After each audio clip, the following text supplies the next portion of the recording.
নমস্কার, আমি আপনাদের সবাদের প্রিয় জিৎ। আজকে আমি আপনাদের কিছু কথা বলবো। দেখুন তো আপনারা জানেন কিনা, আমরা ভারত দেশের অনেক রাজ্যের তো নামটা জানি, কিন্তু সে নামগুলোর অর্থ কি, মানেটা কি, সেটা আমরা জানি না।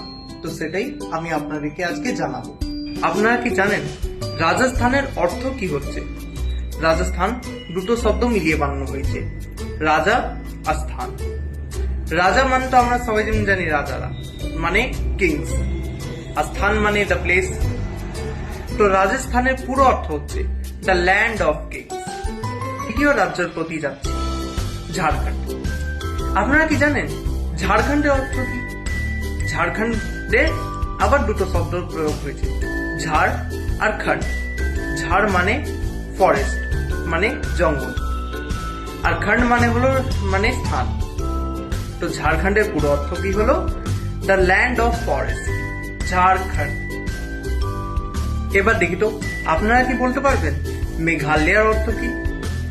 আবার মেঘালয় দুটো শব্দের থেকে এসেছে, মেঘ আর আলেয়া। মেঘ তো মানে আমরা সবাই জানি বাদল মানে ক্লাউডস, আর আলেয়া মানে কি? ঘর। মেঘালয়ের অর্থ কি হলো তাহলে? The home of clouds, Meghalaya.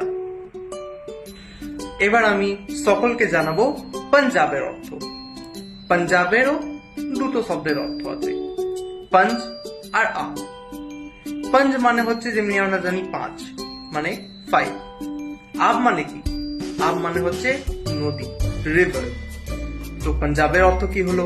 শেষমেশ পাঞ্জাবের অর্থ হয়ে গেল আপনার দ্য ল্যান্ড অফ 5 রিভার্স। এবার আপনারা জানান আপনাদের রাজ্যের কি অর্থ? কমেন্টে অবশ্যই জানাবেন।